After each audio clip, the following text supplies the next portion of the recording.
Welcome to another episode of the Angels Positivity and Love Show. Incredible guests the world over with amazing insights, experiences, and what I would describe as just a super high vibe. Love to share with all of us. I'm your host, Michael Andre Ford. Been doing this now for 3 years. So, welcome back and enjoy our fabulous guests. Speaking of which, welcome back to Julie Ryan out of Alabama. She's a medical intuitive, psychic, and much more author. Angelic Attendants is one of her books that's free. If you just get in touch, it'll be below in the details below this video. Like, subscribe, share, comment. We're super intimate channel, but we will be exploding in growth one day. And we've had some really big names. Ian Stenlake from Australia, if you know Sea Patrol or Stingers, that actor who also does a lot of musicals. We've had a White House physician to the US president. We've had John Gray, Men Are From Mars, Women Are From Venus. He's authored and sold 50 million books, and just many others. Just such fantastic folks. Julie is one of those. She's legit. She has her own show, Ask Julie Ryan. She's been at this a long time. Great sense of humor. Welcome back, Julie. Good to see you again. I am so thrilled to be with you for any reason at any time. Thank you for asking me back. Well, I love the dragonfly, and I'm sure that's going to be coming up in a little bit. Let's go big picture first. $1 trillion question. What are we all doing here on planet Earth? Is compassion, kindness, the opportunity to explore and have free will? Is that what this is all about? Yeah, we're here to create. Okay, That's the tell bottom line. tell us a little bit more. Well, create what? Create. We're creating all day, every day. You create. What are you going to eat for breakfast? What are you going to wear? How are you going to get to work? What are you going to do? Who are you going to call? We create, and then we create bigger things. We create projects and companies and products. And I'm an inventor of surgical devices sold throughout the world. I created that early in my life. I create other things now. So we're all here to create. The other really big thing that I've learned in all of this work for more than 30 years, Michael, is there's no right or wrong, no good or bad in the spirit world. It's just an experience. And we need the black and white, good and bad here in our human existence because if everything was just hunky hunky all the time, we wouldn't have any incentive to create. And that's why we're here. Angels once said, "There is no right or wrong. There's proper understanding." What's that proper understanding? Proper understanding is what the variables are in that position, in that situation, because somebody we all act out of a way that at the time feels right to us. So, proper understanding is putting ourselves in somebody else's shoes and understanding what led them to that decision, even if it was something that was less than optimal or even detrimental to us. Well, how did that other person come to that decision? What were all the variables that went into that person making that decision and then acting on it? Thinking, or whatever you want to call that goes on up here. Unlove, ego, fear, stress, worry, a lot of different adjectives for that stuff. And then there's awareness or love or consciousness. Can you describe the difference between the two and how maybe the journey in life is about discovering the fact that both exist and you get to choose? You can't be in both at the same time. Talk to us about those dynamics. Well, our brains help us focus on what we want to do. And our heads are like big satellite dishes and they receive and they transmit frequencies. Every spirit has a frequency they keep throughout all their lifetimes. And it's irrelevant whether they're attached to a body or whether they're in what I call heaven. And every thought has a frequency as well. So when somebody, let's say, I'm a great example. I have a degree in communications, but I'm an inventor of surgical devices sold globally. Well, how's that work? This was long before I even knew about woo woo. And so I had a thought. That thought coming from my satellite dish head attracted information coming from spirit. And then I acted on it. And I didn't really even know what was happening. It was just, oh, well, that's an interesting idea. Maybe I'll investigate it. And then it took another step and another step and another step. So anything we want to know, anything we want to know how to do, yes, we can find it on YouTube a lot of the time. But we, even easier, we could just ask spirit at any moment. at any time, at any place, and we'll get an answer. How we know that's coming from spirit is it's the first thing that comes into our heads. Boom. And then we use our heart to not only expand that, but to trust it. How does it feel in your heart? Does it resonate? Does it not resonate? I think most of us, especially in the Western culture, Michael, have been trained to follow our intellect more than our heart. And we want to have a logical explanation for everything. And we disregard that first thing that comes into our head that we feel is right with our heart and with our body. And then we start ruminating on, yeah, but if that happened, then that'll happen, blah, blah, blah, blah, blah, blah, instead of just going with that first thought. And that's the thought coming from spirit that's really guiding us in the direction that we want to go. In the last 30 years, is it same old, or are things shifting, changing that you've seen, that you're aware of, that you feel when it comes to mankind, when it comes to consciousness, openness, or even opening openness? How would you like to describe, let's say, the current state of affairs for man? Yes, I think that the energy is shifting. I believe that it's getting higher, it's a higher frequency. I also see that it's much more commonplace in the zeitgeist to talk about spirituality and energy healing and energy vibrations and things like that than it was 30, 50, 100 years ago, which is interesting because we're going back to the future, because all that stuff has been around since the beginning of time. And then in the late 1800s, early 1900s, we started moving away from that when all of the healers were so-called witches burned at the stake, and they were demonized by men who were very wealthy and very powerful, and they wanted to clamp down on the homeopathic and the energy healing, and they wanted to bring in the allopathic way of medicine, which has its benefits, obviously. And I think that I believe they all work together. They're all part of the healing equation. And so, yes, I'm seeing much more interest in the spiritual side of things, less people just wanting to follow what some guru or some clergy member tells them they need to do. Is love the fabric of the universe?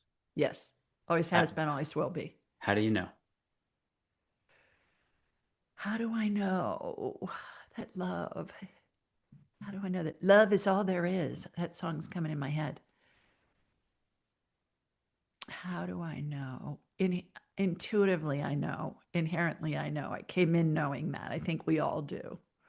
And Was there a pivotal moment though during your life, teenage years, young adult years, when you were 35, 3 years ago, when it you had a life experience that just reinforced that? when I was 35, 3 years ago, yeah, you are so cute.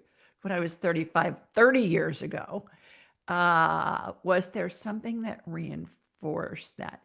Probably when my mother was dying in 2002. And that's what my angelic attendants book talks about, how we're all surrounded by angels and the spirits of deceased loved ones and pets, which incidentally, university based research corroborates and validates, shows that 90% of people at the end of their lives are able to communicate and see spirits of angels and loved ones and pets, which I love when science catches up with woo woo. But when my mother was dying, Michael, I realized, okay, yeah, this is the, because I could see all this stuff and I could witness it and communicate with her telepathically. And that was probably the catalyst that really cemented it. I really hadn't given it much thought before that time. My my Joy, who's named after the first angel everybody meets. We'll bring her in a second, blow some sage, do some of the usual stuff on the show. But my Joy, my pooch, passed away October 10th. She crossed the Rainbow Oh, Bridge in 2025, and it oh. was her time to go. So we've already heard from her dream time and here and so on. So very cute. What's your message for everybody about death? Is it not as serious. It's how do I do this? I'm going to quote Peaceful Warrior, the movie, the gymnastics movie with Nick Nolte, Scott Meklowitz, and Amy Smart. There's a deleted scene or the scene that's still part of the movie where he says, "Look, death is not really that different from puberty, maybe a little more intense. Yes, it's a transition, but it was a very beautiful line, and it stayed with me for years as I tried to grasp the meaning of that. How do you like to describe the different stages of our soul growth? Well, death is just a different reality. People don't leave us, they just are in a different form. I heard an analogy that really made sense to me, and it was I don't even remember where I heard this, but the person was saying if you're in the emergency room and you're in one of those old fashioned ones where they have bays and they have drapes between each bay where the stretchers are, well, when the drape is open, you can see the patient. When the drape is closed, you can't see the patient anymore. The patient's still there. And that's how death is. I thought that was a great analogy. They're still around, even if you can't see them. When you train yourself, like I did, I learned how to do all of this energy work stuff. What I learned was once I connected to spirit, I could do it all. I can work on energy healings. I'm like a human MRI, as you know. I can see inside people's bodies with their permission, see broken bones, torn ligaments, whatever, viral infections, cancer. Um, Same with pets. We can talk to any spirit, whether it's attached to a body or not. We can do past life stuff. I can tell how close to death somebody is. And I describe that in the 12 phases of transition in angelic attendance. And like Michael said, there'll be a link. It's julieryangift.com. If you want a free copy, we'll send it to you. But the thing about it is that we all have these abilities, and it's just a matter of developing and enhancing them. Did that answer your question? It sure did. We're gonna light a little bit of sage and blow a little bit of sage, and it's juniper ridge and a little crate and barrel tea light made out of glass in a abalone shell. Just let go if you haven't seen this before. I'm gonna say 95% of guests take some sort of step on the show, sensory or with the universe or with angels. Julie does it all, so she's locked and loaded and a lot of fun.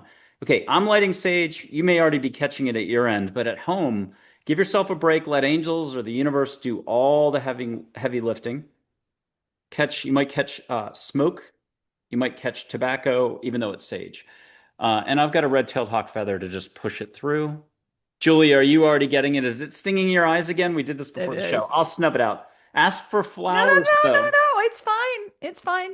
It's fine. It doesn't hurt. I just am noticing. No, I always smell it when you do that, Michael, and um, and so I can smell it and I can taste it. But yeah, today for some reason it was getting in my eye. It's getting in my eyeballs. Well, let's put Joy up, and while you're listening to her for all of us, let her do some adjusting so it's not as direct on you. Here's Joy, the very first angel I try to help people meet. She's Joy, the emotion Joy. My dog was named after her. Fun, fun, fun, fun. Let me get me out of the way.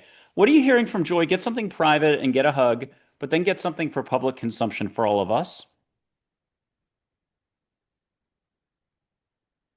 And got it, got it, got it. What'd you get? I got joy and love are the same frequency. I love it. I'll put up Charlotte and Minn at the same time. If you could, again, get something private, get a hug, get a ripple of light through you that you're like, ooh. And then again, for all of us, what are you getting? Minn's very oceany, Mother Hawaii-ish, if you want to hear about that angel. Charlotte's like your third grader, if you're in New Zealand right now, third form teacher, the one that doesn't get you in trouble. What are you getting from Charlotte and Minn? Life is like waves of the ocean. You have repair, you have calm, disruption, repair in everything, in the seasons, in whatever, in the waves. The ocean's calm. You have disruption when the waves hit the beach. You have repair when the waves recede, and it goes back to calm. And calm, disruption, repair is the cycle that everything goes through, regardless of its can be your health, can be your love life, can be your family life, can be your job, can be your, I mean, the seasons, certainly, you know, just in most parts of the country, you have calm, you have, let's say it's wintertime now here in the Western Hemisphere. So you have calm, you have disruption. We may have a big snowstorm, and then you have repair. The snow melts, and then it's calm again.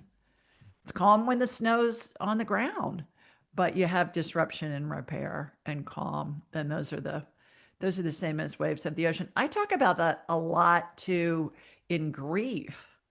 You have calm, you'll be all right, and then something will trigger an emotional response. Maybe you'll start crying or something and you let it flow. I always say picture waves of the ocean and then the repair, knowing that the waves are going to recede. And so will your grief, and then another wave of grief will come in, and then eventually they'll get fewer and farther between each different experience. I have a couple more photos for you. I've got Geronimo, unconditional love figure. He's action, dry wit, more like yeah, nah slang, but he comes in fast. What are you getting from Geronimo? And if you don't mind catching tobacco, sweetgrass, juniper, sage, desert pignon, one of those sacred smells, what are you getting in the air around you that isn't going to sting your eyes? Everybody's a badass, act like it. So let's ask him what his definition of a badass is. Powerful, creative, manifester, get on with it, quit procrastinating. And can we do one more thing with him? If he was to give advice to every human on the earth who's willing to listen, so free will's paramount, but how can they own what they've already got within, be a little more connected to love, the universe, and so on? What's his reminder for us all to be that inner fearless, peaceful warrior we already are? Think about the next step instead of what the all the steps are going to be, because everybody that has a plan never follows it precisely. So take a step at a time, be focused on what you want the end result to be open to how you get there. I love it. It reminds me of slow and steady wins the race. That's very nice. Exactly. Yeah. Okay, one more photo, then we're going to go back to a linear interview. But here's Audrey Hepburn, What an may angel. may Yeah, I yeah. mention one other thing from Geronimo? What came into mind, and of course I'm in Alabama, so Nick Saban, University of Alabama, the winningest college football program, winningest coach ever in history. And his whole philosophy, yeah, he doesn't look like Geronimo, but he acts like him. He's a badass. He is retired now, and he says he used to say to his players, and he said he does this in all of his adventures, like especially in business now. He says, you just do your job, Mm, do the next play. Don't be focused on how you're going to win the game. Do your job. Take a step. Then you're going to be shown the next step. Take the next step. You're going to be given the next play based on what's going on in the football game. And so that came in. I thought that was worth mentioning as well. Just take the next step, do your job. I And your like job is to take the next step, have the courage to act. Because what most of us do is we have all these great ideas and then we get paralyzed with all these things that we imagine that are false, like, oh, if that happens, then that could happen, then that could happen, then that could happen. And in the meantime, we just don't ever progress. Nothing happens. We just stay the same. I like that. Here's Audrey Hepburn, an angel. This photograph she'll move for you, wink, smile, shoulder waggle. You can catch a perfume from Paris, but Milan if you prefer. And if anybody wants to put their hands out, feel her like a fireplace, but you'll feel sparkle, tingle, or put a hand out to your side like you're getting 50 bucks. You can have her hold your hand physically like a human. It's whatever you'll allow for. Julie, what are you getting from Audrey? What are you experiencing? What I'm seeing is this scene from from My Fair Lady, where she is debuted at the ball and she looks like a princess or a empress or something, and she's all dolled up after they've taught her how to walk and talk and all of those things. Professor Higgins, and what she's saying is that everybody is regal. So treat everybody in a way that you would treat somebody who's regal. And it's interesting to me that I saw the vision from My Fair Lady because she was a little street urchin when, you know, Professor Higgins brought her in and trained her how to act like somebody who was a blue blood. And she's saying to me, everybody deserves to be treated like they're regal. Different question, a slight shift. Are we as humanity here on Earth Are we the only casino on the Vegas Strip? Are we Meaning, do we alone have in? aliens? Yeah. Are there lots of loving beings in the universe among other types of beings too? Yeah, tons. Yeah, unlimited numbers. Yeah. I'll put up four archangels as sort of the last photo. It'll be Michael, Gabriel, Raphael, Uriel. I like to describe these guys as rainbow pie slices. What do they have to say as a reminder, reassurance that we're protected or there's a bigger plan? Also, could you keep going with that and explain the Julie Ryan view of life here on Earth right now?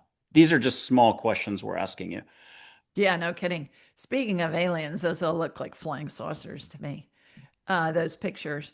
Uh, I have them in different form. I'll find out while you're talking. And that's all the archangels over my house a while ago. They told me to step out, take a photo over the house, and here it is. yeah. And luckily, I wasn't like mouthing off like a teenager, being like, "What? What?" I just grabbed the Sure Shot camera. Uh, Metatron's in the back, but wow.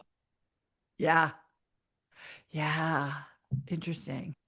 But you know what, Michael? It looks like a screw to me. a screw, Looks like a screw. It like looks the one like, in your foot right now. yeah, yeah. It looks like a vortex down at Oh, the oh yeah, bottom. no, people say vortex all the time. That's crazy. And it looks like the head of a screw. So what I'm getting is that they're helping to solidify the energy. Like a screw would help uh, anchor the energy. Yeah. And vortices are in all kinds of energy. You know, vortex mathematics is a big thing. I think I finally see it after only 10 years of people saying a vortex. It was only today in this moment. I'm a little slow. It takes me 10 years.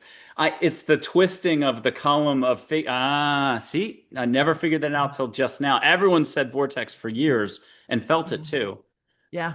Okay. Well, and you know, when I do healings, especially if I'm using stem cell energy, there's always a vortex present. And the vortex is what transforms the stem cell energy into whatever body part we need, whether that be bone or tissue or whatever. It's amazing. Regenerates whole organs that show up on subsequent scans and it freaks out the doctors. It's hilarious when that happens. But back to your question about protection and all of that, what I'm getting is we don't need protection from anything because spirit is pure love. There are no evil spirits, there are no evil energies. There's low vibrations, and those feel badly to us. They're all based in fear, anger, jealousy, boredom, actual fear, grief. And when we try and protect ourselves from those things, what are we doing? We're acting out of fear. We're in a low vibration. So when we understand that we don't need to protect ourselves from anything because spirit is pure love and this is just all an experience. Okay, well, we can live our lives with pure joy and love. And when we think, yeah, but somebody may kill me if I ride the subway on New Year's Eve in New York City or something. It's like, okay, well, the worst thing that's going to happen to you is you're going to die and you're going to be escorted to heaven by angels and be reunited with all your deceased loved ones and pets. When we know that that's the case, it lets us get rid of a lot of that fear. Now none of us, want to die earlier than we want, but, or, and, what I've heard a bazillion times from spirit is that we all decide when we go, where we go, how we go, who's with us or not when we go, and what the circumstances are that surround our passing. And we're all surrounded by angels and the spirits of deceased loved ones and pets as we're transitioning. So I go to the bottom line is if we're all deciding that, is all death a form of suicide? Yeah, I think it is. Whether you go out with cancer and you suffer for 3 years beforehand, or whether you decide to jump off a bridge or whatever, it's just an exit point out of the human experience. Go back to just pure energy. So I've really changed my views over the last 30 years plus as I've been delving into all of this. This angel told me she's the one carrying me over and told me how I pass. Not when, of course, but just how. I'm going to read a statement that's from angels, and it's very gentle. And I'd just love to get your extra take on it all. Okay. So this is the voice of angels. Sometimes the person next to you or a stranger just needs validation via Yeah. love and compassion. A smile changes any moment. So too does laughter or a few kind words. Be compassion to all. Do it. Yep. Yeah, I agree. I do it all the time. If I'm out, I'll always compliment somebody else. Say, "Oh gosh, that blue blouse looks beautiful on you." Or I always thank people for working. I was in Costco last night and asking somebody for directions. I when I saw the greeter, "Hi, happy new year. Thank you for working tonight. Really appreciate you." Said that to the other people that were working throughout the store, said it to the cashier when I was leaving, said it to the person who was checking my receipt. Do that. Whenever I'm in Target, I always put a few dollars, like a $5 bill or a $20 bill, whatever I've got, and I'll hide it on a shelf Mm. underneath a box of whatever, macaroni or whatever, just because it gives me joy to think of the person who's going to find that. Doesn't matter if it's somebody that works there or somebody who's a shopper, but imagine the glee that they're going to feel when they find that. And I've taught my grandsons to do that. So every time we go in, Target is the store. I don't know why. Target's the store that we do it in. So they all get money and they have so much fun going and figuring out where they're going to hide their money. And then when we get in the car, I say, can't you just see how much joy you're bringing to the person who finds that money? I really love So, that. yeah, yeah. So I'm doing stuff like that all the time, which gives me joy to uh, you know, you can say something, even a smile. I heard somebody say when you smile, your brain thinks you're happy. And then that just changes your whole day. And I thought, yeah, that's true. Well, let's get you smiling more. I'll put up this as a background for seeing auras, light, consciousness, the force from Star Wars. It doesn't matter what you call it. You don't have to worry about what you call it. You just see it and you see it with your heart. Anyone can see light. And then I'm going to go bigger and wider and we'll see whatever you get. We did this before the show and we've done this before. And people need to check out below the video and the details your other appearances. You share so many different experiences and parts of your journey. We're very thankful for that. Um, Here's a little bit of light. People at home, just leave your eyes in the gap that I'm about to make with my fingers and be in Yeah. the I'm seeing heart. a starfish before you even start in the background. Yeah. And then what are you getting between the fingers for light? What colors? Green and purple. Looks like the aurora borealis. Okay. And now what are you getting? Same thing. I'm seeing a picture of the aurora borealis, green, purple, a little bit of blue, and it's moving like with how the clouds move, but it's moving, in relation to how fast your fingers are moving. And that's Brilliant. on my bucket list to go see in person. Ooh. And sometimes it's reaching so far south, not necessarily Alabama, but definitely North Texas at times with all the magnetic storms happening.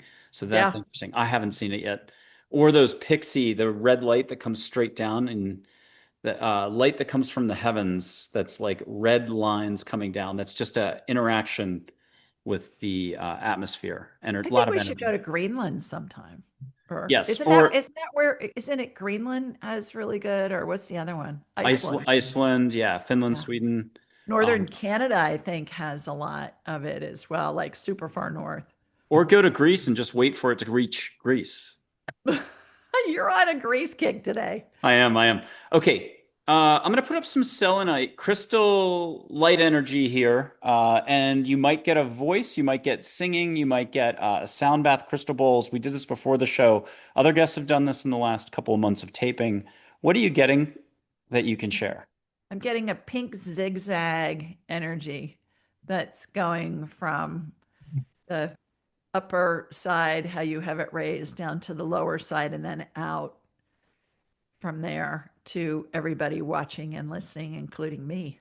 Oh, and people can put their hands up. So it's a good time to feel what you can feel. Don't judge. Use your heart. Just let go. If you need to do a jig, dance, or chubby checker or Elvis, swing those hips, move around your chair. If you're at the supermarket watching this in front of the avocados, then definitely do the hips moving. If you make everybody laugh, you know you've arrived in your heart full on, and you'll be able to feel and see light around you. Okay, I'm putting the selenite crystal away.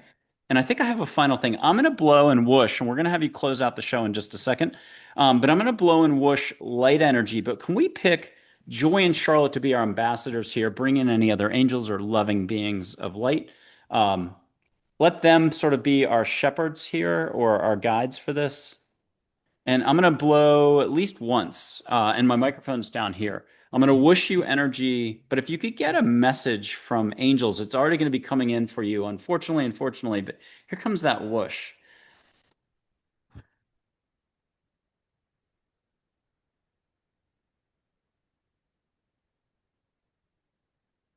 Julie Ryan, what are you feeling, seeing, hearing? What I heard was Beethoven's Fifth, and I heard the words, the angels singing in front of a full orchestra like the Vienna Philharmonic. And I heard, joyful, joyful, we adore thee, Oh, God of glory, Lord of love. But it was aimed at all of us. And the bit about God of glory and love were all a fractal of the divine. So they were telling us how much they love and adore us. that is just totally brilliant. Love that.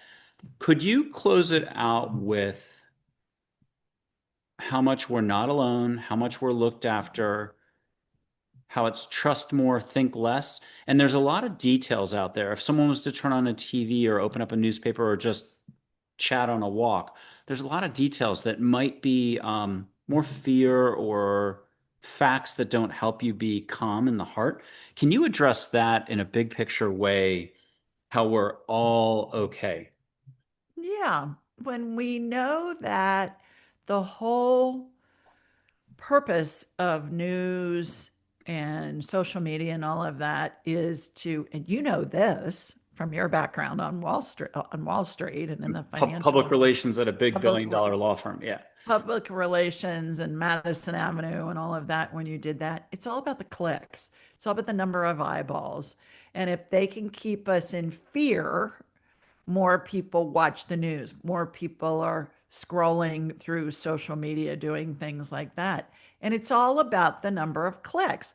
If you watch the news, I love how some of the national news will say, okay, and our happy story of the evening, like they've had 15 awful stories and they make time for one happy story. Our happy story of the evening is here, this dog caught a bone. Okay, great. But the rest of it's all awful. And what they're doing is they're keeping people in fear. When people in fear are in fear, they feel like if they have more information, it's going to keep them safer. They do what leaders tell them to do, even if it doesn't make sense to them. And at the end of the day, it's all about the ad dollars. The more eyeballs watching a news program, the more they can charge for the ads that they play during that broadcast. So when we remember that, same thing with stories online. So if you can keep that in the back of your head, be informed, know what's going on, but don't waste any time worrying about it because there anything you can do about something on the other side of the world. You can send prayers, but if you spend the day worrying about it and being depressed and all of that, that serves no purpose. You know, get your vibration up, send a prayer, think of something that makes you happy. Remember, when you smile, your brain thinks you're happy. So, when we know that that's the bottom line, it's all about the ad dollars in the news business. The most common phrase since the beginning of news is if it bleeds, it leads, Mm. meaning, what's the most horrific story? What's the most provocative story? What's the most frightening story that's happened today? And that's the first story that they always start when they're giving the news. So when we know what the game is, we can look at it and go, yeah, okay. Yeah.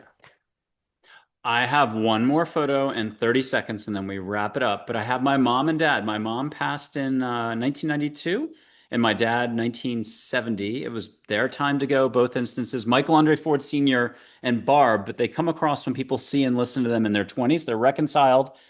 They're cuties.